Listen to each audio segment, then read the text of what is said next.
ఒక చిన్న మాట వింటారా? చాలా మంది చులకనగా చూస్తారు, కొంతమంది నాకు నచ్చదు. ఆడుకున్న దాంట్లో ఆడు గొప్పడు, నాకున్న దాంట్లో నేను గొప్పవాడిని. ఆడుకున్న దాంట్లో వాడు ధనవంతుడు, నాకున్న దాంట్లో నేను ధనవంతుడిని.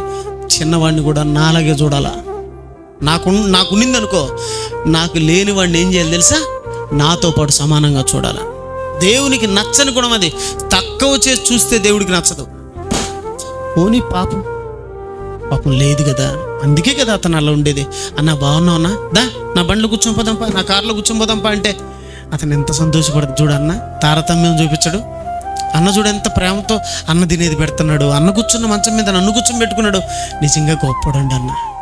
మంచి పేరు తెచ్చుకోవాలండి. అహంకారం గర్వంతో నువ్వేం సాధించలేవు. పొగరు పనికిరాదు, అహంకారం పనికిరాదు.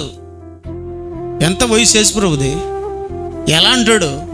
పరలోకంలో తండ్రితో సమానంగా ఉండే భాగ్యాన్ని దేవుడు ఆయనకి ఇస్తే భూమి మీదకి ఒక దరిద్రుడిగా వచ్చి శిష్యులు కాలు కడుగుతున్నాడు. ఎంత తగ్గించుకున్నాడంటే చెప్పలేనంత తగ్గింపు. ఈరోజు మనకు పొగరు, ఏమంత పొగరు. సూట్ వచ్చిందనే ఒకప్పుడు ఎట్టున్నావు నువ్వు, బ్రతుకు మర్చిపోయినావా? ఈరోజు సూటు బూటు వచ్చేతలికే అంత పొగరు పెరిగిపోయిందే. పొగరు గిగరు అణగు దొక్కేవాడు ఒకడు ఉన్నాడు. జాగ్రత్త. అణిగి మణిగి ఉన్నందున యేసుప్రభు ఎక్కడున్నాడు ఈరోజు?